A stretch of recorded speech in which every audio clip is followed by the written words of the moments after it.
There she is. Okay, so this is part two. This is a continuation of our last episode with Stephanie. So welcome back, Stephanie. Thank you for Welcome having me. back. Back to the wild ride that is living out loud sometimes. Mhm. So no, so I just have a funny story. Seriously. I went to my 30th college reunion this past Ah, weekend. Okay. Wow. I did. Nice. And it was so much fun. But there was one thing that like struck me pretty hard. And this is just, and now I'm feeling old. And now I'm feeling like my parents, 100%. We went out, of course, to all the old places we used to go to, bars, whatever. And I had like basically this moment of what is happening? Am I in the Twilight Zone? The girls, and I don't have daughters. Okay. So I can't wrap my head around this really. Trying to be positive. The way they were dressed oh, Mm. shocked the Oh, really? absolute shit out of me. Like I was literally like my head was like on a swivel. Like I couldn't stop. I was like, what? Like I mean, I was just like an air. I was, it wasn't like I was appalled necessarily, but I was just like, is this what's going on? Like, is this the trend? Is this the Mm. style? Like, is this, I mean, we're talking like lingerie top with jean bottom Yeah. Yeah. mhm. or lacy lingerie bra with like black leather, like short. I was like, first of all, aren't they freezing? Right. Secondly, none of them looked comfortable because every time I looked over, it was hauling at this and hauling at that. Like Uh-huh. nobody looked comfortable. And so my friends and I were leaving because, of course, I was on a tear. And they, like, two of my friends have daughters. And they're like, well, it's just kind of like what I was like, oh, okay. And I went up to a group of young men and I said, hi, my name's Ellen, class of 94. Um, Tell me how you feel about how your, fellow students who are female are dressing these days. I'm super curious because I'm Want the kind of blown feedback? away. Sure. Like I'm blown away. Yeah. And this one guy, he was like kind of like the, spokesman for the crowd. And he goes, well, I'm not gonna lie. I'm looking. I go, well, that's the point. I was like, you're supposed to look. And I was like, but, and all these guys, as usual, jeans, soccer jersey, joggers, Mhm. hoodie sweatshirt, Yeah, haven't baseball changed. hats. Yeah. And nothing's changed, right? Exactly. Like the guys look the same as they did Yeah. 20, 30, 40 years ago. Mhm. And so I was like, well, what's the consensus here? What's the deal? And I can literally hear my boys upstairs going, oh my God, here she goes again. Because I totally gave them the same speech when I got home. Mm. And these guys were like, well, okay, we wouldn't date them. Oh, Ah. I wouldn't, and they said like I wouldn't bring one of them like dressed like that, like home to like meet my family. no. Yeah. And I was like, oh, They'd hook okay. up with them, but they just wouldn't date them. And They'd see them, but they wouldn't be a girlfriend or yeah. Okay. I'm not Interesting. going to get too far into it because I think these girls, Sure. it's not so much that they're acting in a certain way beyond how they're dressed, Mhm. but I feel that empowerment of women is being confused with something else. And maybe these girls aren't really fully getting I that would being have liked to too empowered. if you had asked them what they were looking for. If they were just looking to hook up or Mm. if they were looking for a partner or like what was and it would be really hard because I would think they would get pretty defensive right away. But like when you got dressed tonight, what were you hoping for? Mm. What were you thinking? Okay. Mm-hmm. And like, okay, I'm gonna say this because like as I was being assaulted by the clothing that these girls were wearing, I said to my friends at one point, I go, oh my God, we got a winner. We got a winner. Like I've got the winner of the night. And Uh-oh. they're like, And now I feel like my dad, because if someone was acting inappropriately and we were somewhere, my dad would just stare at them until they looked back at him and he'd be like, Mhm. really? And I felt myself doing that. I was like, really? So this one girl was wearing white fishnet thigh-high stockings, okay, with stiletto heels. Oh, We are in Fredonia, New York, okay? It is rural. White fishnet stockings, stiletto heels, a pink dress that was sheer, so you could see her white thong mm, from behind, Wow. and no bra. Oh, no. And that's when I was like, we got a winner. Like Yeah. this one, when Yeah. she got ready tonight, she was like, I'm gonna go out there and I'm gonna be the one, like, I am gonna like, and I looked at this girl and I thought to myself, I'm so sad for you right now, Mm, because here's my quote, Katie. You know that I love to have a good quote, right? Confidence is quiet, mm, insecurity is loud. Mhm. yeah. And that is what I saw this weekend. Yeah. Yeah. So if you are really confident in yourself and you really have like this self-love and you really like think you're firing on all cylinders,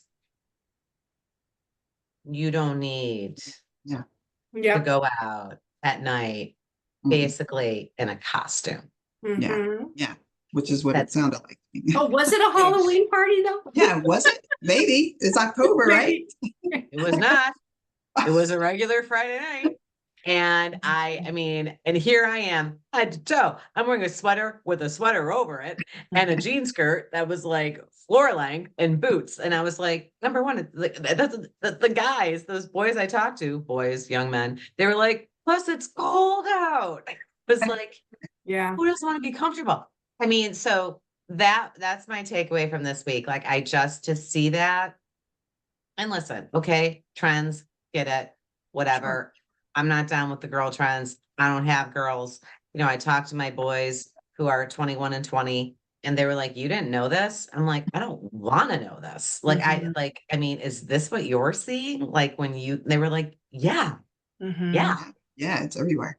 To And I'm like, celebrities, well, musicians. I I'm mean, they're like, on stage okay, with no clothes so on. are we in the middle of like a Kardashian revolt? Because that's kind of how it felt. I was like, what is this? They don't even look comfortable. They don't even look sure of themselves. They don't look, I mean, they just look like, I'm going to wear this, see what happens. Like, you know, and why? I'm like, how did this become the trend? Like, I mean, Well, I mean, when you're that age, figuring out, I mean, nobody really has the reflective ability to be like, oh, what do I feel attractive in? Mm, That's not really where their headspace is at. It's right. what is the perception of attraction, right? Right. And like Stephanie's saying, if the media is still showing our women Mhm. in, One fishnets and piece bikini whatever, and boots.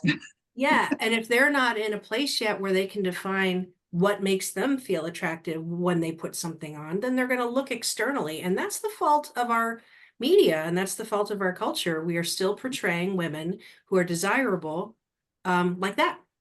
Mhm. And so when you don't have the self-reflection and the ability yet, or the confidence, you're mhm, going to look outside yourself. And if that's what you go to, then that's what we have to offer. that's how it felt. It was like, it's like, it wasn't like a lot of them were dressing how they wanted to dress. They were Mm-mm. dressing how they thought they should dress. Well, Ellen, take it the Right. next step further, right? So look at our men celebrities, not when they're on the red carpet, but when they're just hanging out. Our guys, our young guys are dressing the same way. Yeah. I mean, I was just kind of stunned because I mean, and you know me, I'm not trying to shame anybody. That's not No. what it is. No. No. But I feel like, okay, ladies, you know, if you don't have the ability or you don't feel right now that you're beautiful inside and out, and this is your almost armor, Because that's what it kind of seems like. Like this is your armor, right? Like this outfit, this makeup, this whatever. This is armor. Mhm. Um, I was like, I mean, of course my friends were like, "Are you done yet?" I'm like, "No, I'm not fucking done." I'm like, I could go for days on this one. Like, I mean, I was stunned. I couldn't Yeah. believe it. Yeah. I really couldn't. And then the next night, and this is brief, I saw my freshman roommate from college randomly. And she was like, "Were you out last night?" And I go, "Yeah." She goes, "Did you see the young girls?" And I said, "I'm not going to Yeah. say anything. I'm going to let you say it." She was like, "What the hell?" I go, "Thank Yeah. you." Like, I'm like, so it's not just me. She goes, "What are they doing? What are they doing?" And I was They like, accomplished their goal though, because I think it's "They they got want me." to be they want you to see them. I Yeah. think so many, I mean, and my daughter's 26 and I've watched her grow up with all of her young girlfriends from the neighborhood and now her college friends and everything. And I feel like a lot of times when they have these conversations or when they're going out and they're doing things and how they're dressing and what they're looking for to wear and put on, it almost seems like it's not even necessarily to attract a partner. It's more so to stand out Mm. and to say, look at me. And then I like what you said earlier about the empowerment. I think there is sort of this confusion about female empowerment or women empowerment and where the direction it's gone. And yes, we want a young ladies to be confident and to feel comfortable in their own skin and in their bodies and to own that, and to be okay with who they are and how they look and not be embarrassed or ashamed. But when you listen to some of the music and you see some of the celebrities and what they talk about and what they tweet about, they talk about this female empowerment, and they are talking about their sexuality and how they Mhm. do it, how they ride it, where they get it, how they throw it, shake it, and handle it, and I own it, and I'm a bad bitch, and you can't talk to me, I'm a savage, I'm this, yeah, that the whole language, the culture, the style, all Yeah. across all genres, when they talk about female empowerment, it's like, it's more so about, look at me, look how sexy I am, look how naked I am, look at all my parts, look how comfortable I am with it. And Mhm. I'm a sexual being, I own it, I control this, I control everything. And it has nothing to do with true inner, with your beauty and your brains and what you really bring to the table and what you can offer to a conversation or to a relationship or to a job or to any situation. It's more about just see me and look at me. And then with social media, I think a lot of people feel lost in that. And so they almost have to be louder and louder and louder with what they're wearing. So when you found your winner, she technically in her mind probably thought, I won this. I don't have a bra on. You can see all my stuff. You can see my thong. Look at my boots. I got the Mhm. lace. I'm on it. I win. I'm the winner. So whatever contest they are having in their minds about see me, they are doing it through this display. And they don't, and again, not being old enough or mature enough or having spun around the earth long enough to really kind of look at, and so when you're looking at them, they're thinking, oh, if she's looking at me that way, she's just jealous. She wishes she could be me. And oh, the guys are looking at me because they think I'm the best and I'm the winner, not thinking, oh, he would not take me home to see his family, but he would hook up with me. He would take a picture of me and put it Absolutely. on Instagram. He would show his Oh, guy yeah. friends a picture of me. So I think, yeah, I think our culture, I think society in general, definitely through the media, and the lost messages about women empowerment is just created this sort of convoluted hot mess of a situation where you see this everywhere. And it's kind of sad. It's really sad because they aren't Well, comfortable. I think they're just doing it to say, see oh, me. they're not comfortable at all. They're not. I mean, just watching them throughout the night and how they were tugging at everything that they were wearing that wasn't Yeah. covering like, anything.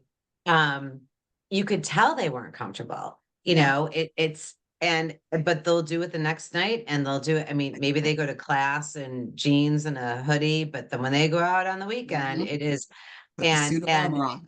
oh my gosh. And my old roommate, my freshman roommate said to me, she's like, no, she's like, Google going out shirts. Mhm. She's like, that's what they go. It's called Yeah. going out shirts. And it's literally Here and just lingerie. showing nipples and everything. That's all So it is. and celebrities, how many times I can't even watch an award show or Oscars thing without somebody having a wardrobe malfunction. And I'm thinking, what do you have on? Why is it all taped?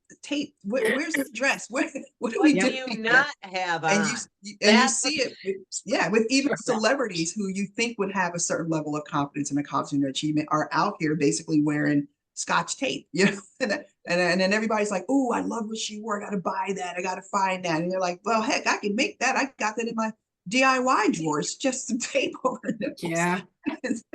What the I heck got are duct we tape. doing? I got duct tape. I got that. Man, I Yeah, mean, I just and here's the thing, okay? Like, yes, we want to keep like the empowerment thing going, sure. right? But it's totally But a lost message. the message is being lost in the fact that the empowerment is not how you're dressing your body. The Mhm. empowerment is what you can do with your mind and your Yeah. heart and your soul and your being. Looks fade. And it's like your Looks quote says, the fade. confidence is quiet. It's like if you really do believe that if you really are comfortable with who you are and how you look and how you feel sexy in a hoodie and some jeans Anyway, or old raggedy t-shirt just as much as you would an evening gown. So it doesn't matter. But there exactly are right. some people that, and everything is fake. I mean, my God, my daughter, I used to get on her so much because everything was the fake eyelashes and the hair and the extensions and the makeup. And I'm thinking, are you in there? What's happening here? You Where'd know, you go? everything Where'd has you to go? come off at night. I've got to take the nails off and this and this. And I'm thinking, my Lord, what happened to just being able to wipe a That's little a bit of makeup off and job, jump in bed? right? Like that's a Absolutely. job. I've It's got, a you whole know, So some of the most traditional men that I work with, they have conversations quite a bit like that's, they don't care. they don't love it. They don't love, I yeah, they don't don't love the care what costume. your nails they look like. hate it. Yeah. They don't hate, You they know, hate it. I, Yes. they don't, so. Yes. They don't Yes. like the fake hair. They don't like the eyelashes. They don't like the fake tan. Many heterosexual You men know, do and as a not gay like fake woman boobs. looking at women, I don't like when, you know, I Yeah. certainly haven't been looking for a very long time, but my wife absolutely doesn't look, and Yeah. I would be nothing that I would ever be drawn to. So I don't, you know, it is a costume and it is a Yes. perception and it's misconstrued and misrepresented. And this idea of, you know, the musicians, men for so long, a lot of their lyrics were, you know, I'm going to pop this, I'm going to do this, whatever, and they're going to have their Mhm. way with their women. And so somehow now it's female empowerment because we have these women that are singing just Singing like the same that. thing.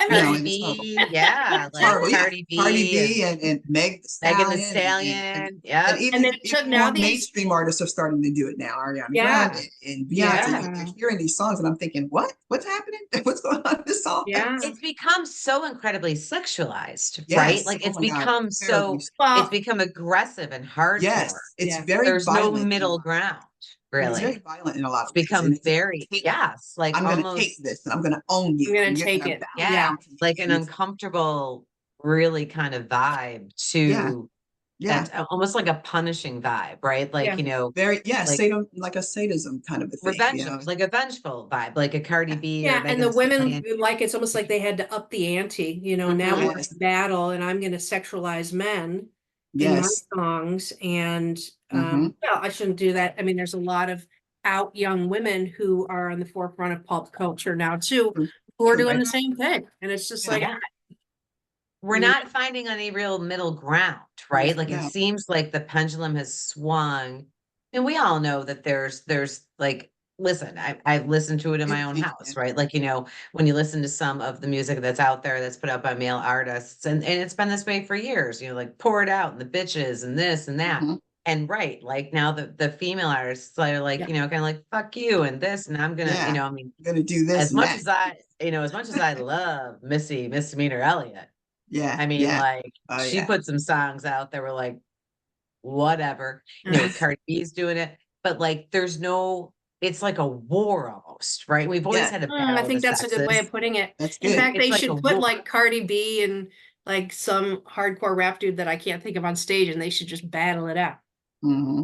They have like Yeah. they're having jelly Well, out there. now Whatever. I mean, all the high end rappers are all being convicted of sex Oh my gosh. trafficking and Yes. Of all kinds of oh, the heinous, news this week was just a or shit show. yes, it was. So My that God. okay, so Every that was week.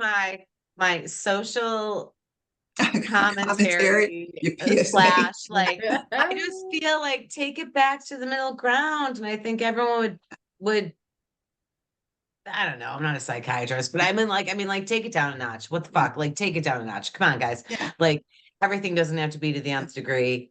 You know, if you're gonna go out with your friends, your girlfriends at Oh, college, wait, or these, so Enjoy these are just yourself. like Be dive bars in Fredonia, right? I and mean, yeah, if you're hitting Yeah, they some weren't on a red serious carpet somewhere. club, we're like not there, in like in LA. LA, there's some serious, there's a dress code. Like Yes. if you are not either totally party, even you could walk in wearing a big bird suit, they let you in, but if you walked in with a hoodie, they wouldn't. You know, I Yeah. mean, so I mean, there's some, if you're going in to dress up and play and be playful and okay, there's a whole culture for that. You're going in where they've got Bud Light on tap. I mean, no. Yes, that is what is happening here. Yeah.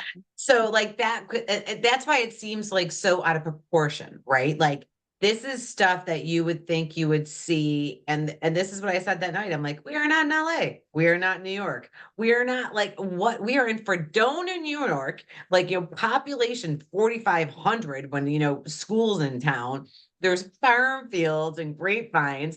These girls are dressed like they're going to Chateau Marmont and like, Yeah, and I get mean, that I was too. I like, mean, when what are you're we in a doing? small town and Yeah. you can't access those things. I mean, I don't know. This is a whole nother, we should Yeah. have another It's a whole episode. nother Yeah. podcast. So Yeah. that was my social commentary. Okay. But the true point of this part 2 is that Katie Miller would like to absolutely pepper Stephanie with about 150,000 I'll be questions from nicer last than that. time. Bring it Oh, on. And I'm just- Well, Oh, Stephanie, listen, what I she- did want to ask, just to kind of close the loop, Sure. you had made mention that that your father was no longer alive and that Mhm. life kind of panned out the way you expected it for him. Can you kind of close that loop for us and let us know what happened with him and what you meant by that? Well, he ended up he went through a lot during that time. You know, he should have gone through more, in my opinion. But things started to really fall apart for him with his job. His alcoholism got really out of control. And then he got ill. And so he had been battling with issues. And it kind of started with like his thyroid. He had some heart problems. Then he started to have liver problems. And every time I got an update on him, whether I wanted to or not, I always heard that there was some new issue or ailment. And so he was always in the hospital. He had to get a stent put in. He had to have, he lost a kidney and then he was on dialysis and he had all these issues and dramas and boo-hoo-hoo for him because he was just, he was falling apart mentally and emotionally from people who were around him at the time. They were like, man, he's not the same dude. Something really messy has happened with him and he's just rambling and he's drinking more. He used to be very good at sort of couching or hiding his drinking. He drank a lot, but he would have it in juice or he'd drink at work. He was a functional drunk. But he would hide his drinking. So at home, alcohol bottles everywhere, beer bottles, and Wild Irish Rose and everything everywhere. He just drank profusely. But out in public, he was never this sort of openly sloppy, just drunk guy. And so, but afterwards, about a year or so after, I had gone to college and left town and everything, every time somebody mentioned him or a friend or somebody like, oh man, I saw your dad and he was like sloppy drunk and they had to kick him out of the bar and your grandma had to go pick him up. And he would always be having these moments where he'd be crying or ranting or talking about things. And, and my brother had told me a couple of times that he felt like he had kind of confessed some things while he was drunk, just saying messy things. And he was just declining emotionally, mentally, physically. Eventually, right before he died, he had been in the hospital. He had, he had so many bad things going on. He had cancer of the sources of the liver, and he had cancer. And I mean, it was just a terrible, horrible, messy mess. And I was at this point, I had so many years had passed. I was now married. I had done a little small stint in the army, met my husband, and moved on. I had my first child, and so I was getting my master's degree, and this was in 2000 and 2002, 2003. I had gotten a call from one of my cousins who said, man, your dad's been in the hospital for a couple of months. They've been wanting to know what to do with his stuff, and this is happening, that's happening. And I was like, I don't care. Y'all do whatever y'all want to do. I don't care. And then my brother called me a couple weeks later and said, hey, I got a call. I'm gonna go down to Jersey. I'm gonna see what's going on with dad. And I'm like, okay, yeah, go do you. And so he goes down there and he calls me and he says, hey, he says, the nurses are telling me he's hanging on, like, and he's been asking for you. He's been asking for you. And I'm like, I'm sorry, but I will not be coming for that. I won't be coming. I won't be doing that. And then my brother kept calling me and we were talking about it. And I was like, is he saying anything that I want to hear? Is he saying, he's like, he's just rambling. He's kind of in and out of it, but he keeps asking about you, keeps saying he loves you. But he keeps talking about how he's sorry and he's calling mom's name. He's saying weird stuff. And I'm like, again, tell him he can go. Tell him he can go. Tell him he can let go. He's like, I think he's just holding on. And I'm like, tell him to go. There's nothing I can do for him. You know, and it kind of took me back to when he was being very abusive with us, or he'd be doing things that were just mean for no reason. And I still remember my mother's voice echoing of him. And she'd say, you need to stop doing that to these kids. One day you're going to need these kids and they're not going to be there for you. And he'd be like, I'm not going to need them. And I'm not going to need that stupid bitch. She's never going to do anything and da, da, da, whatever. I'm never going to need. So I kept hearing that. And I still hear that today sometimes. And I think, dude, you messed up, bro. Yep. You know, you messed up because you don't get to the end of your life and now you're calling out for people that you mistreated and took advantage of and abused, you know, and then expect them to come running to be there for you, you know. And sadly for my brother, because he was younger, when this happened with my mom, my brother was 11 or 12 years old. And so he ended up going with my grandmother. He ended up having to stay with my dad, going through a bunch of drama with them. And after a while, he kind of got into his mindset after being around people who constantly told him, this is how life is, and your mother was no good, this and that, and even blaming me for leaving and going to school. Look what she did. She abandoned you, that kind of thing. My brother still had this sort of hazy memory about things, you know, and we kind of hid things from him when he was younger. So when abuse was happening and stuff like that, he'd kind of be shielded from that. So a lot of the same memories that I had and my sister had, he didn't have. Or he would say, well, I remember that, but I didn't think it happened that way. Or dad said this, or grandma said that. And I'd be like, dude, I don't know how else to tell you this, you know, but you're wrong. I'm just telling you how I remember it, what I know was happening. He was diagnosed with diabetes, and type 1 diabetes when he was 8. So my brother was always very sickly. He was insulin dependent. He had all kinds of issues, still has a lot of issues now to this day. But my mother really coddled and cared for him because she was so worried about him and his illness and his sickness. And what he doesn't know is that my father hated the fact that he was sick. So my father would say horrible things about taking his life, and he's no good, and he's broken, and you just give me broken kids, and he's no good, I can't use him, I need a real son, blah, blah, blah, I'm going to find my other kids, and yada, yada, yada. Just things like that, you know? So my brother was very not aware that my father was just so messy in the head early on. And so as he started to come into his teenage years, he for a long time still held on to the possibility that my mother just left. You know, so when we found her, I still remember the day my sister and I called him to let him know after we confirmed that the Jane Doe they found in New York was our mother. It was the hardest phone call we could make because we're trying to explain it to him. He's like, I don't understand. You have to tell me, what are you telling me? What are you saying to me? And we're like, the woman that is the Jane Doe, they confirmed it. It's mom. And he goes, so is this lady dead? I mean, I don't understand. What are you telling me? So we had to keep telling him. I told him like 3 or 4 times. And then finally he just got really quiet. And then we just heard him sobbing. And he was like, I can't talk. I can't talk. I got to call you back. And he was bawling. And it was painful. When he finally did call us back, my sister and I were getting drunk by that time. We had been drinking wine. So when he called back, she was not in the best way of talking with him. And he was just like, I can't believe it. And the way he started talking, it really shocked us a little bit because we had talked about this a lot amongst ourselves, but he revealed to us at that moment that he kind of thought that what he was hearing from my grandmother and my aunts and my dad was kind of true and that she had just left. He was like, he was so shocked and so overwhelmed. On your dad's side because they influenced the story. Yes, that was part of the abuse that they were doing, of constantly ridiculing her and talking bad about her. Right. And so he latched onto that. I got you. Yeah. He was harboring so much pain and anger at her for being gone because he thought it was a strong possibility she just left. And then it just kind of hit him like a Mack truck. And man, it messed him up for several weeks.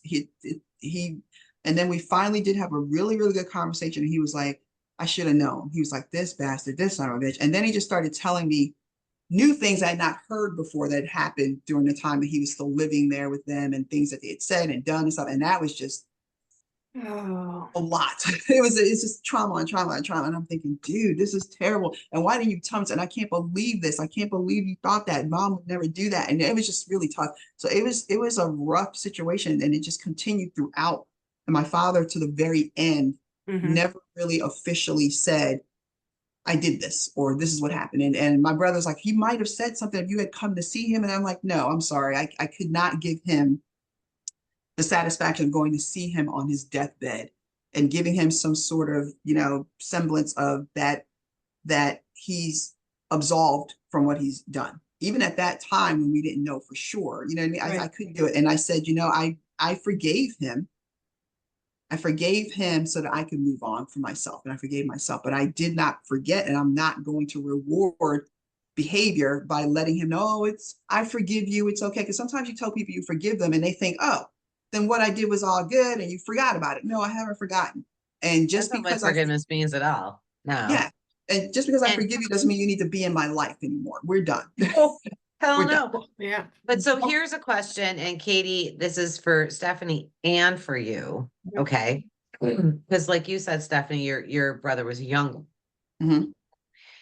Do you feel in some way that your father and your father's family worked on your brother in ways that they couldn't have worked on you because you were older? So you had seen more. Oh, He absolutely. had been Yeah. protected because he was younger, and he also Mhm. like the diabetes, which is, that affects so many parts of your system. Mhm. Um, do you think once your dad, for lack of better phrasing, got his hands on him, and the family got its hands on Mhm. him, that they spun their version and kind of like pulled him in to like their narrative? Oh yeah, So like a you and your hundred. sister knew, but Yeah. he could still be worked on because he was young. Yeah. And they try to do the same thing with my sister too, because she was 14, almost 15 at the time. And so they worked really fast and really hard to separate me from them. So Mhm. they did not want me talking to them. They didn't want me sharing information with them. Mhm. He said, we're moving to your grandmother's house. And he packed up whatever they could get into a bag and plastic bags and took off. And I was at my grandmother's house for maybe 2 weeks before they broke the news to me and told me I'm out. And they just basically took me to my video store job. And my grandmother told me I won't be picking you back up. And I'm like, that's fine. I was planning to get out anyway. And I just had to figure it out on my own. But they didn't want me talking to them. They didn't want me buying them anything, coming to see them. So we snuck around and had to get messages to them at their school through other people. So they didn't want them to have any contact with me at all. And they were spinning this narrative. And he was sometimes begging them, sometimes threatening them, and letting them know, you stay with me and you be okay. But if you turn on me, or you try to say something different, or you try to help find her, just let this go. She's gone. It's done. And so, yeah, they were constantly hammering them with stories and lies. And they had the whole family on that side of the family involved in it. Cousins who still apologize to me to this day for things As that they they did should. to be involved in that, and As they to should. spin that narrative, and to turn on me, and to support their parents who they knew were messy and disturbed people anyway. We talk about it now that we're older, but I'm like, you guys suck so bad, man. I know we were all young, but you guys suck so bad No, because you you, know what? And God damn and bless you for having any type of interaction or discourse with these people yeah, now. Can you yeah, imagine if I mean if I were you? I mean, I don't think I'm as nice as you. If those cousins or people would have come to me, I would have been yeah, like, you can fuck straight off. Are you kidding? You weren't there for me. You actually were actively on the other side. yes, yes. And And you there are were some I trying to did that make with. me feel like I was shit. And Yeah, now, and yeah. oh, this is all They part of beat being me up. human. They It's all threatened part of me. being They human, they beat I me up. They guess. did some horrible things. And there are some, especially the ones who were older than me, that I'm like, no way. no way, I'm done with you. Don't talk to me. Because and some of them also experienced some of their own abuse, and a lot of them witnessed the abuse of my father. Do you know what I mean? So to pretend that you didn't know that this was a thing, you know, and I get loyalty to family and trying to keep the, I mean, but it's family secrets on that level are just so pervasive and so toxic, and it's so all consuming that honestly, the ones that I do talk to and I still kind of communicate with now, who we had conversations about it afterwards, I realized how much trauma affected them too. You know what I mean? Even being aware of it or Sure. being a part of it or knowing about it, hearing their own parents talking about it, whispering and things going on. And one of my cousins is almost certain that his father is one of the people who helped my father get my mother to New York and dump her. He can remember certain things that he heard and saw. He thinks that Mhm. he maybe even saw some of her belongings at one point. I mean, there's just so much trauma for everybody. And everybody was just like, I don't know what to do with this. I mean, I have people who I grew up with in my neighborhood who, when they found out, and we had posted this long post on Facebook to let our Pleasantville crew from Jersey know what was going on. And man, we got so much outpouring of comments and thoughts and apologies and some private messages, some public messages of the kids we grew up with talking about the trauma and how much, and they cried and they heard, and they were just like, man, this used to be horrible. We were so worried about you guys. We were so scared for you guys. I remember your dad being so mean. I remember all the things he used to do in the neighborhood. Heck, he beat other kids in the neighborhood. So everybody was like, you know, so it was just such a, and there were so many moments where things that happened to us happened out in public. Do you know what I mean? Yeah. So they remember that. I remember, and I don't even remember why he did it. It had something to do with me coming home from school late or something, but I remember coming home. Um, and I think my sister didn't want to wait for me. She walked home by herself. And when I came home, he was standing outside and he was doing something, working on the car, something like that. I saw her out there playing, so I knew she had already gotten home, but she didn't want to wait for me. And I had practice. It was something, I can't remember what it was, but as I was coming home, some of my friends were already outside or bikes and doing things, just hanging out and stuff. And he was working on the car. And as soon as I walked up to go up the steps, he says, "Where are you going?" And I said, "I'm going in the house." He goes, "Where have you been?" And I said, "I had practice." He goes, "Didn't I tell you to pick your sister up and not let her come? She came home by herself." And I was like, "I told her to wait and she just walked off. So I don't know what to do." And he picked me up and tossed me onto the top of the car, like just threw me on the top of the car. And the car windshield cracked. And I'm laying on the top of the car windshield. And I'm like, my neck is cut and everything. And all the kids are standing there watching and looking.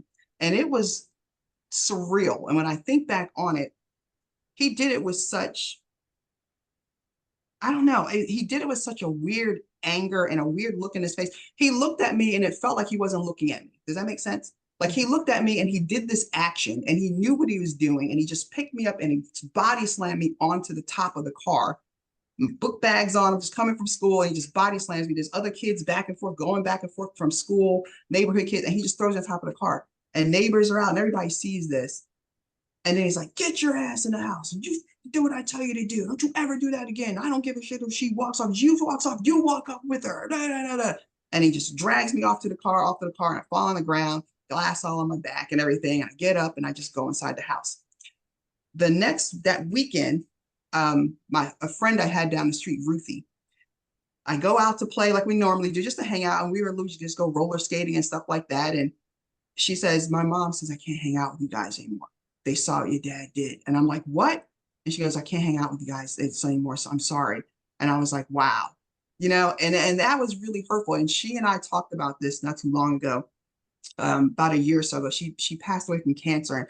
But when she was ill, we were talking a lot. We connected a lot and we talked about a lot of this stuff. And they knew a lot more about what was going on in our house back then than we thought they did. Even when we Sure. thought things were kept secret or hidden, they remember, they heard things their parents talked about, they heard the sounds. A lot of them told me when the police showed up, sometimes their parents called the police or they called. I mean, there was trauma, enough trauma for everyone. So even though we were going through it directly, there was a lot of indirect impact on the community, on the families, on the cousins, on everybody. Everybody had a role to play in some way, shape, or form. And when she disappeared, that really impacted them as well too. Because when we found her, so many people reached out to me, people I didn't heard from in years and didn't think had a connection, were like calling me and crying and contacting me and telling me, "We prayed for your mom so much and we knew your dad did something and it was horrible and we didn't know how to help you guys and we are so sorry." And it was just like, it was shocking to me to see just how pervasive this was. Do you know what I mean? How widespread that was.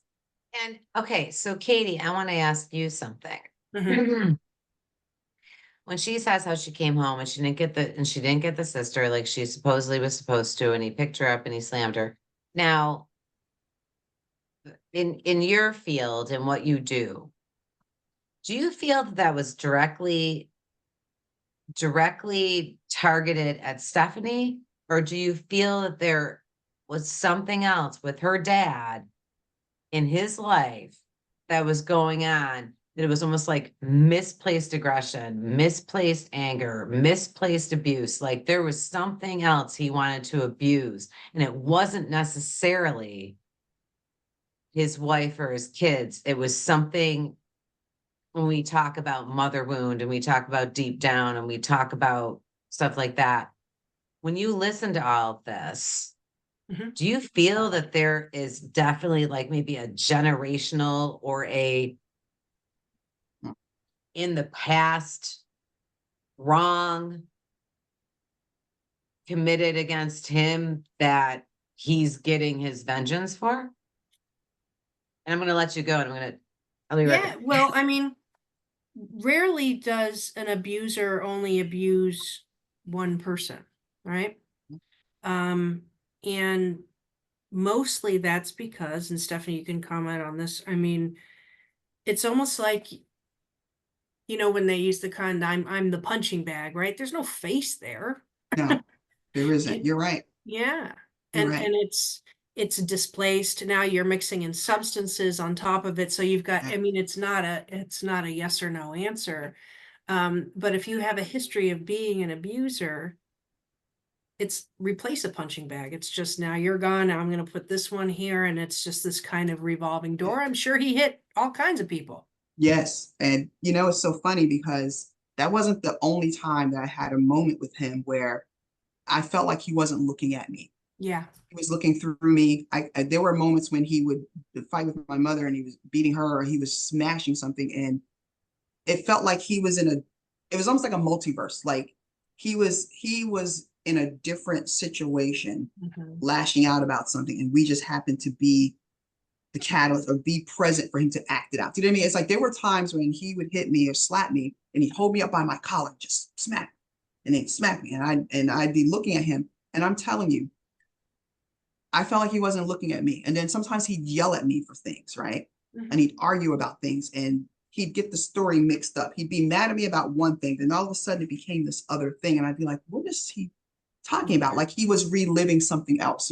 Yeah. Um, it wasn't until I got in college and I started to study psychology and I started to Sure. try to understand. And of course, I swear to you, every chapter, I'm like, oops, I know who that is. Up, Yep. I was diagnosing everybody. I was seeing everything. I was diagnosing Oh, myself. yeah. I was seeing things. And then I swear to you, it blew my mind because there were so many things where I'm like, oh, that makes so much sense. We had so many people and so many situations in our lives where there was mental illness or needs for people to have treatment or counseling or sometimes medication. And I'm thinking, Yeah. wow, we just let people suffer and go through this. And then, when you get older and you start talking to family and you start hearing stories, or you remember things when you were a kid and you couldn't quite put the picture together. And then when you hear the story again, you're like, wait a minute, is Yep. that what was going on? Or Yep. that's what Diane was talking about when she said it. Holy smoke. And then me, my brother, my sister, a lot of my cousins, friends, we first put it all together. And yes, there was definitely rampant abuse when my father and his siblings were growing up. Yeah. There was potential incest and rape happening Yeah. within some of with the siblings. There were things there that we were, and right to this day, we're like, holy crap. And so the lashing out a lot of the times, like I said, I always felt sometimes he was looking at me, but he wasn't looking at me. Yeah. And I feel like I understand that better now that I'm an adult and I had a chance and opportunity to kind of study this a little bit and get my head around it. And I think that is a big part of how I was able to heal. For so long, I Well, thought it was, that's exactly what I was going to ask you next. Can yeah, you go with that? How you were yeah. able to heal? Yeah, that was exactly. I think for a long time I took it personally. Everything he said and did to me, I thought was because I was somehow damaged, or Mm, I'm just not getting it right. I'm doing things wrong. I'm a disappointment. I'm messing up. I go to the left, I'm wrong. I go to the right, I'm wrong. I'm just a hot mess. I'm a piece of crap, and I'm never going to be right. I'm never going to be good for anybody. Nobody's ever going to love me. Nobody's ever going to care because I'm damaged. And I kept thinking it was personally me. Yeah. Once you're out of that situation, and once you get into a situation where you can actually start to learn about it, study it, process it, kind of, go through some counseling and think about and reflect on it in a way where I was able to kind of look at it, not from the inside, but from the outside as an observer and go, wow, okay, I never thought of that. Oh, wow, I just learned this. This is a thing. That makes so much sense. This is reminding me of this or that, or, oh, that was going on. It started to make me realize that there was a lot of mental health issues there. There was a lot of past trauma, generational trauma. Mhm. And I started to think, damn, when he looked at me a lot of the times and he said those things and did those things, and I felt like he wasn't talking to me, he was not talking to me. Mhm. Um, and so it made me realize how I had taken it so personally. And now I was thinking, it's not really personal. I actually started to feel, once I started to understand what was behind a lot of it, I was able to kind of let some of those hurt personal feelings go and started Yeah. to feel better about myself, because I thought, this is not about me. This is about him. And whatever he went through and whatever he was going through, and the drinking, the constant self-medicating for years, just drinking, drinking, drinking all the time, just to not be able to, just to numb himself and not be able to think about whatever was aching him and Yeah. eating at him. And I realized I started to feel less angry and more sorry for More him. sorry. And you know what, Stephanie, even the way, when you're helping somebody through this kind of, I'm sure once you understand that you're literally an object that got caught in the crossfire, Yes. first of all, that's hot Poppy. Aw. She's That's sweetheart. beautiful, Ellen. Oh my goodness. Wow. It's She ridiculous. loves her mama. Oh, Oh, sorry, oh wow. I can't Don't lose your even. train of thought. Yeah, Gorgeous. yeah. But once you realize that you're caught in the crossfire and it wasn't personal, you have to go Yeah, through there's two pieces of that. The first part was, well, if it wasn't personal, did I even matter? right. Yes. Was I even a person? Because then, so Yeah, there's this push and pull where if it wasn't about me, then what was about me? right. And and sometimes people are just too stricken by what they've gone through to see anybody other than a pawn in their grief, trauma, and and their process. We become pawns, and not, Yes. you know, and in abusive relationships of all forms. That's Yeah. one of the biggest healing parts is number one, recognizing that you were a victim in the crossfire who has become a survivor of that, and that you did matter, but maybe not in the way you formulated in your mind. Yeah. Yeah.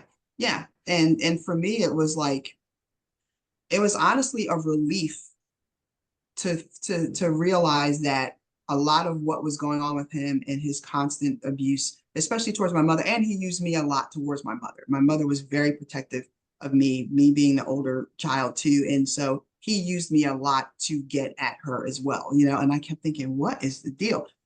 Learning that that wasn't so much personal, but was more so about his own trauma was a Yep. relief. It was Yeah. a relief. As crazy as that sounds, as you're thinking, well, how No, can no, you be no. You're all right, that? because it's It like, was a wow. relief. Yeah. Yeah, it's like, whoa, okay, phew, it Yeah. wasn't me.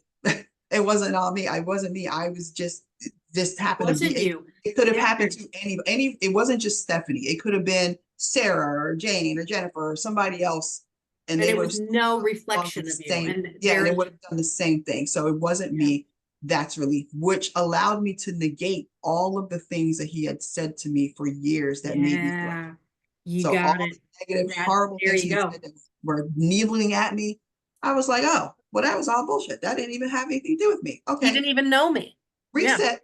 Yeah. And it was kind of like, okay. And it was like, wow, I feel so sad for this guy, because he had a family that really would have loved him and wanted to love him. He kept trying to love him despite all of that. Yeah. And he missed out on so much of an opportunity. And because he didn't get to know me, tooting my own horn a little bit, I was like, I'm a cool person. I Yeah. know stuff. I'm kind of funny. I'm kind of cool. And I would give the shirt off my back to help someone, and dude missed out. And all those times he called me stupid and an idiot, and I was dumb. I had no talent. I was going to be useless and all this stuff. And I'm thinking, dude, you missed out. You had kids that you could have been proud of, that you really could have supported and you know and lifted up and said, wow, look at my kids and look what I've contributed and look and now I'm in my older years and they're here for me and caring for me and taking care of me. And you threw all of that away. And that's really sad, because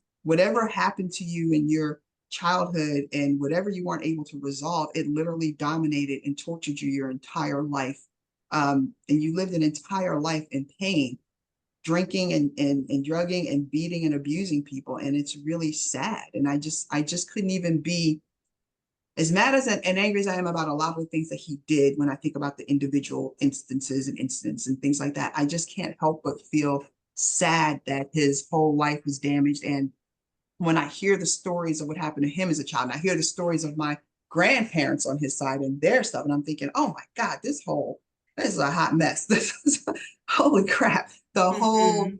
side of, I mean, and everybody's got family stuff, but my God, it was like 3 Tyler Perry movies going on there. I'm thinking, for Well, the love of God, man. and That's what horrible. happens is, you know how we talk about the concept of the best way to learn something is to teach it, right? Mm, Well, the best way to understand something is to teach it. And that yeah, goes both ways. So if you don't understand what happened to you and you were profoundly abused, we automatically start trying to teach that yeah, to understand what yeah, happened. And yeah, there's the repeat.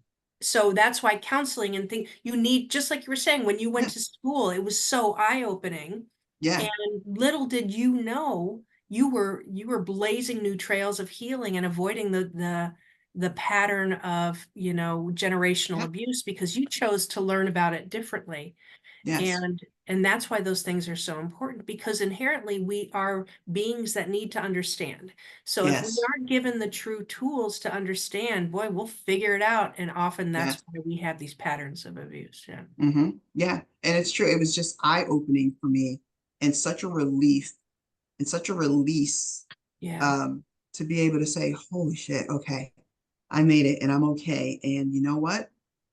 This wasn't even about me. I gotta reintroduce myself to myself now, because of Yeah. all the voices and the sound bites that were imprinted on me that weren't even mine, and I think of Right. this song that and I can't remember the name of the group. Oh my God. Remember the Eurythmics? Remember the group? Remember? Oh Oh, yeah, I Annie love Yeah, Lennox. that. Yeah. Yeah. So Annie Lennox had gone on her own, like a solo album. Yep. hit And I me. I know everything about, come on, Okay. I got it. One of I'm gonna one get of it. the I know in I, one of the songs, she says something about take this overcoat of shame. It never belonged to me. Uh, Um, and I love that line from that that's a great. song. Yeah. Because every time I heard it, I was like, man, this was not mine. It was never mine. It was It never was like yours a to it begin with. was like his own stuff that I was carrying around, and I needed to take it off and give it back to him. And I always think of that in that way, where it's even now, when if I feel like people are trying to project or put things on me, I'm like, I you got gotta to look take it that up. Well, shame. That's projection. yours. that's Yeah. Yeah, exactly what he did to you. When Yeah. he yeah, was telling you that you were stupid and nothing and you can't do, he wasn't talking to you. He was talking to mhm. himself Well, Oh, and yeah, the that's things he had heard over and over again and that he things heard that about he had himself. heard. And it Mhm, was the only way he knew how to like interact. It was the mhm, only phrases he knew because he never heard the positive ones. yep. mhm. And so he just, right, Katie, just repeated the behavior, right? Like it's Yeah. all, So the song is called The Gift, Stephanie, right? Yes. Yes. And the Yes. line is, take this overcoat of shame. It never did belong to me. That's Yeah. it. Yeah. That's it. Take It's a this Annie beautiful, Lennox. it's a beautiful song. gilded cage of pain and set me free. Yeah. hmm Yeah. That's it. That's Yes. That brilliant. is everything. Ellen, It was everything. we were talking about teaching patterns of abuse to try to Mhm. understand them, and you raised your hand. Do you remember your question? Well, yes, I do, because I think my point was that like a lot of times we go through these situations and I think I might have missed when you came to this, when we think it's about us and then we have to realize it's absolutely not about us. Mhm. And And then at that point in time, you can actually start to foster some empathy, which you never thought you would get to, because like Yes. I said to Katie Yes. before, I remember in the beginning of this whole thing, I Yeah. said it's very difficult for me to drum up any empathy for my ex-husband. And then in a previous episode, kind of farther down the line, I said, well, now I can, because now I know it was never about me. Yeah. Mhm. It was So absolutely never about me. because I have to go, but I want to leave us with this thought. And Stephanie, I mean, anytime you want to come back, I mean, there's so many pockets of Hey, conversation. let me know. I enjoy listening to you guys all the time. Oh, So great, then, because invite me back. I'd love to know more about those epiphanies when, you were learning and the choice that that you went into this field. And these moments, like you saw your family's archetypes in the textbooks, and Mhm. I'd love to talk more about that because I'm kind of a geek that Sure. way in those things. But but the oh shoot, and I was gonna say, damn it, I hate Damn I it. do that. The so the concept of so we go through these period where we draw in right after we have those experiences.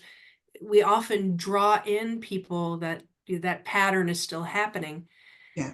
And when I guess we have to talk to you again because I have this question. Yeah. When did you stop Part three. being? When did you? When were you finally seen? Who saw you finally? Mm. That's And a- who didn't? Who? You're What gonna was the- end with that? Like, Yeah, I that's kind want of to, because it easy could one. be, Okay. I mean, I have this flat, when you talk Okay. about the people at Pace, and Yes, I was, and Yeah. that's where I was Yeah. going. That's where I was going. It was that experience You on felt so many seen. levels. Like, yeah, where I went in there scared to death, not really expecting to be there long, not really expecting to be accepted, expecting for people to kind of repeat those same things that I had been hearing and to confirm what I thought, my father had said I was, and got completely the opposite. And then it was a level of distrust. It's like, where do they want? What are they up to? What are they trying What to do do they with want? Are And they then there lying was to a- me? Are they but- lying to me? Or am I Yes, really are they this trying to good? get something from me? They're Right? trying to take advantage, Yeah. they're lying. They're trying to Yep. gaslight me. What are they doing? Yeah, and then the next step after after that is that when you start to kind of accept that, then you feel like an Yeah. imposter, and then that's when Yes. imposter syndrome Yes. comes in. And Yeah. that's been a struggle for a long time, but that And is a lot of definitely- people, and it might be something that interplays with you throughout your life. That one's a hard one to let go of. Yeah, it is. Because It is. that's that's how your brain got formed, Yes. so which I've talked Yeah. about. I could keep talking, Yes. but yes, I mean, anytime you want to come We back. will do this again for sure. Yeah, Oh, perfect. yeah, I'd love to. yeah, there's so many layers to this, so many There layers is, to this, yeah. and I don't get to talk about it. I talk about DV and all those types of things, and I share a little bit of my story, but we don't get to dissect it on this level a lot. Oh, let's So deep that- dive it. I'm into Yeah. it. So here's what I'm doing. So we're going to do a next section because I'm the organizer. We are going to start with what you just said, imposter syndrome. Yeah. And And when we were are you seen? also, and Yeah. we're also going to tackle in that episode attachment theories, because Okay. that also comes into it. And Yeah. Stephanie's shaking her head because she knows exactly what I'm talking about. Yeah, do. and what it looks like coming from the baseline you had to come from, Stephanie. You did not, you were not raised with a healthy understanding of what attachment is and what happens when you're raised in an environment like that, where you're supposed to learn how to establish attachments and when it goes awry and what that looks like. And Yeah. and yeah, I mean, I'm good for this time next week if you guys Yeah. are. Let's do it. Always. Do it. All Let's right. do it. And I have notes. Awesome. So we're good. We're And good. I'll find another mesmerizing quote Yes. that will just Yes. draw All right, people so in. each one of us, let's kind of look at our week and see what that caught Okay. our eye. And and Yeah. I didn't mean that. I did literally caught your eye, Ellen. You know me. You know me. I won't Well, it talk was about wonderful. half-naked Okay, great. chicks Then this next time next time. week- It'll be more like It'll be something else. Great. So sure some yeah, other great. Okay. shit'll happen over the week. Good segues. All right, we've got an outline for. All right, next time. awesome. This time Let's next do week. it. Let's Bye, do it. guys. Bye, Stephanie, ladies. Take care. Stephanie. Thank You you can't guys. shake See ya. us, Stephanie. You can't I- shake us. I Sorry. know. Once you're in. We're Meant like to a be. bad It's meant rash. to be. That's it. It's meant to be. We're like a bad honey. We keep coming back. All right. Everyone All have right, a great guys. week. See you All next right. week. Take Bye. care. Bye. Yep. Bye.